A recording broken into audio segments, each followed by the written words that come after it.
Item ಯಾವುದೇ ಇರಲಿ try ಮಾಡಿ ಆಚಿ ಚಿಕನ್ ಮಸಾಲಾ. ಕೋಲಾರದಲ್ಲಿ ಸ್ವಚ್ಛತೆ ಕಾಪಾಡದ ಹೋಟೆಲ್ಗಳಿಗೆ ಬೀಗ ಜಡಿಯಲಾಗಿದೆ. ಕೆಎಸ್ಆರ್ಟಿಸಿ ಬಸ್ ನಿಲ್ದಾಣದ ಒಳಗಿನ ಹೋಟೆಲ್ ಮಾಲೀಕರಿಗೆ ತರಾಟೆಗೆ ತೆಗೆದುಕೊಳ್ಳಲಾಗಿದೆ. ಹೋಟೆಲ್ನ ಅಡುಗೆ ಕೋಣೆ ಪರಿಶೀಲಿಸಿದ ಅಧಿಕಾರಿಗಳು ಗ್ರೈಂಡರ್ ತುಕ್ಕು ಹಿಡಿದಿದ್ದನ್ನ ಕಂಡು ಅಧಿಕಾರಿಗಳು ಹೌಹಾರಿದ್ದಾರೆ. ಈ ಬಸ್ ನಿಲ್ದಾಣಗಳಲ್ಲೇ ಕೆಟ್ಟ ಕೊಳಕ ಹೋಟೆಲ್ಗಳಿರ್ತವೆ. ಸೊ ಇವತ್ತು ಅಧಿಕಾರಿಗಳು ಹೋಗಿ ನೋಡಿದಾಗ ಹೌಹಾರಿದ್ದಾರೆ. ಯಾಕೆ ಅಂತ ಹೇಳಿದ್ರೆ ಗ್ರೈಂಡರ್ ತುಕ್ಕು ಹಿಡಿದು ಹೋಗ್ಬಿಟ್ಟಿದೆ. ಅದು ಕೊಳೆತು ಹೋಗಿದ್ದ ಹೂಕೋಸು ಹಾಗೂ ಇತರೆ ತರಕಾರಿಗಳು ಅವುಗಳನ್ನು ನೋಡಿದ್ದಾರೆ. ಹೋಟೆಲ್ಗಳ ಅವ್ಯವಸ್ಥೆ ಕಂಡು ಪಾಪ ಹೆಂಗೆ ತಿಂತಾರೋ ಏನೋ ಜನ ಅಂತ ಹೇಳಿ ಅಧಿಕಾರಿಗಳ ಒಂದು ಕ್ಷಣ ಬೆಚ್ಚು ಬಿದ್ದಿದ್ದಾರೆ. ಸ್ವಚ್ಛತೆ ಕಾಪಾಡದ ಹೋಟೆಲ್ಗಳಿಗೆ ಈಗ ಬೇಗ ಜಡಿದಿದ್ದಾರೆ ಆಫೀಸರ್ಸ್.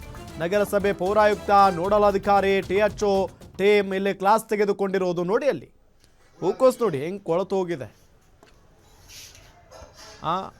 ಮತ್ತೆ ಇದರ ಜೊತೆಗೆ ಗ್ರೈಂಡರ್ ಅಂತೂ ತುಕ್ಕು ಹಿಡಿದು ಹೋಗಿದೆ ಅಂತೆ. ಸೊ ಇದೆಲ್ಲ ನೋಡಿ ಅಧಿಕಾರಿಗಳೇ ಹೌಹಾರು ಹೋಗಿದ್ದಾರೆ. ಇತರೆ ತರಕಾರಿಗಳೆಲ್ಲ ಕೊಳೆತು ಹೋಗ್ಬಿಟ್ಟಿದ್ದಾವೆ. ಹಂಗೆ ನೆಲಕ್ಕೆಲ್ಲ ಬಿಸಾಕ್ಬಿಟ್ಟಿರ್ತಾರೆ.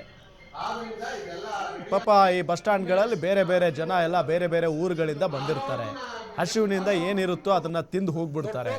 ಕ್ಲೀನ್ ಇರುತ್ತೋ ಇಲ್ವೋ ಅದನ್ನು ನೋಡಲ್ಲ ಯಾರು. ಸೊ ನೋಡಬೇಕಾದಂಥ ಅಧಿಕಾರಿಗಳು ಸುಮ್ಮನೆ ಇರ್ತಾರೆ. ಈ ಹೋಟೆಲ್ನವ್ರಿಗಂತೂ ಅದೊಂದು ಧೈರ್ಯ ಇರುತ್ತೆ. ಬಟ್ ಇವತ್ತು ಶಾಕ್ ಕೊಟ್ಟಿದ್ದಾರೆ ಅಧಿಕಾರಿಗಳು.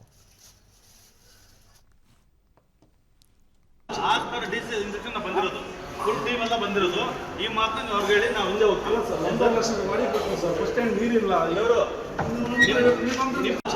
ಡೀಸೆಲ್ ಇಂಜೆಕ್ಷನ್ ಬಂದಿರೋದು.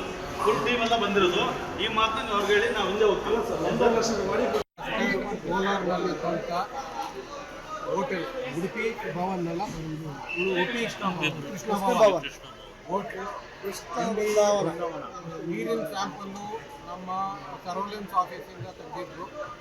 ಅದರಲ್ಲಿ ಫೀಕಲ್ ಮ್ಯಾಟ್ರ್ ಪ್ರೆಸೆಂಟ್ ಇದೆ ಅಂತ ಕಂಡು ಬಂದಿದೆ. ಹಂಗಾಗಿ ಆಮೇಲೆ ನಾವು ವಿಸಿಟ್ ಮಾಡಿದ್ವಿ. ಆಹಾರ ಸುರಕ್ಷತೆ ಮತ್ತು ಔಷಧಿ ಆಡಳಿತ ಮಂಡಳಿ ಮತ್ತು ಮುನ್ಸಿಪಲ್ ಕಮಿಷನರ್ ಇದ್ರ ಜೊತೆಗೂಡಿ ಭೇಟಿ ನೀಡಿದಾಗ ಅಲ್ಲಿ ಕೆಲವೊಂದು ಅವ್ಯವಸ್ಥೆ ಇದ್ವು. ಈವನ್ ತರಕಾರಿಗಳು ಇದು ಹಾಳಾಗಿರುವಂಥ ತರಕಾರಿ ಮತ್ತು ಅದು ರುಬ್ಬೋ ಮಿಷಿನು ಆಗಲಿ ಎಲ್ಲ ತುಕ್ಕಿಡ್ದಿರುವಂಥದ್ದು ಮಿಷಿನ್ ಮತ್ತು ಅಡುಗೆ ಮಾಡುವಂಥ ಕೋಣೆನೂ ಸ್ವಚ್ಛ ಇರಲಿಲ್ಲ. ಡೀಟೇಲ್ಸ್ ಕೊಡ್ತಾರೆ ನಮ್ಮ ರಿಪೋರ್ಟರ್ ಕುಮಾರ್ ಸಂಪರ್ಕದಲ್ಲಿದ್ದಾರೆ. ಕುಮಾರ್, ಈ ರೀತಿಯಾಗಿ ಎಲ್ಲ ಹೋಟೆಲ್ಗಳಲ್ಲಿ ಅಂದರೆ ಆಲ್ಮೋಸ್ಟ್ ಹೋಟೆಲ್ಗಳಲ್ಲಿ ಈ ರೀತಿಯಾಗಿ ಕೊಳೆತ ತರಕಾರಿಗಳು ಈ ಕೆಟ್ಟ ವಾಸನೆ ಬರ್ತಾ ಇದ್ದಂಥ ಸಂದರ್ಭದಲ್ಲಿ ನಾವು ನೋಡ್ತಾನೆ ಇರ್ತೀವಿ. ಬಟ್ ಅಧಿಕಾರಿಗಳ ಗಮನಕ್ಕೆ ಇದೆಲ್ಲ ಹೋಗಿರಲ್ಲ. ಬಟ್ ಇವತ್ತು ಸಡನ್ ಆಗಿ ಅಧಿಕಾರಿಗಳು ಹೋಗಿದ್ದಾರೆ. ಹೇಗಿತ್ತಂತೆ ಆ ಹೋಟೆಲ್ನ ದೃಶ್ಯಗಳು?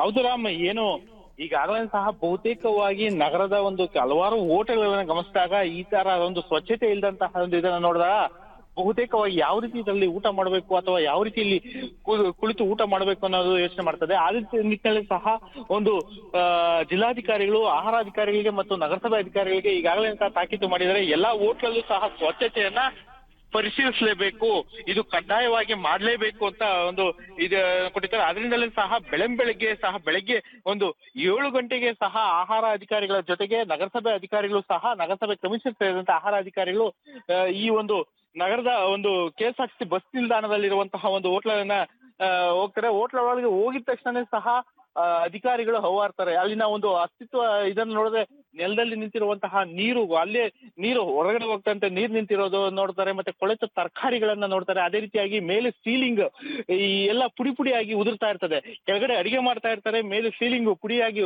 ಉದುರ್ತಾ ಇರುವಂತಹ ಒಂದು ದೃಶ್ಯಗಳನ್ನ ಕಂಡು ಅಧಿಕಾರಿಗಳು ಹೌಹಾರ್ತಾರೆ. ತಕ್ಷಣವೇ ಸಹ ಅಧಿಕಾರಿಗಳು ಮಾಲೀಕನನ್ನ ಕರೆದು ತರಾಟೆ ತೆಗೆದುಕೊಂಡು ಈ ಒಂದು ಕೃಷ್ಣ ಗ್ರ್ಯಾಂಡ್ ಹೋಟೆಲ್ ಅನ್ನ ಆಗಲೇ ಸಹ ಬಾಕಲಾಗ್ತಾರೆ. ಬಾಗಿಲು ಮುಚ್ಚಿ ಸಂಪೂರ್ಣವಾಗಿ ಹೊಸದಾಗಿ ರಿನೋವೇಷನ್ ಮಾಡೋವರೆಗೂ ಸಹ ನಿನಗೆ ಯಾವುದೇ ರೀತಿಯಾದಂತಹ ಪರ್ಮಿಷನ್ ಕೊಡೋದಿಲ್ಲ ಅಂತ ಹೇಳ್ತಾರೆ. ಅದೇ ರೀತಿಯಾಗಿ ಬಹುತೇಕ ಹೋಟೆಲ್ ಸಹ ಒಂದು ಇವರು ಪರಿಶೀಲನೆ ಮಾಡ್ತಾರೆ. ಅಧಿಕಾರಿಗಳು ಬೆಳಗ್ಗೆ ಪರಿಶೀಲನೆ ಮಾಡಿದಂತ ಸಂದರ್ಭದಲ್ಲಿ ಬಹುತೇಕ ಹೋಟೆಲ್ಗೆ ಈಗಾಗಲೇ ಸಹ ವಾರ್ನನ್ನು ಮಾಡಿದ್ದಾರೆ. ಯಾವುದೇ ರೀತಿ ಸ್ವಚ್ಛತೆಯಲ್ಲಿ ಒಂದು ಸ್ವಲ್ಪ ಲೋಪದೋಷಗಳು ಕಂಡು ಬಂದ್ರೂ ಸಹ ಸಂಪೂರ್ಣವಾಗಿ ಹೋಟೆಲ್ ಅನ್ನೇ ಮುಚ್ಚಿಸುವಂತಹ ಒಂದು ಎಚ್ಚರಿಕೆಯನ್ನು ಸಹ ನೀಡಿದ್ದಾರೆ ರಾಮ್.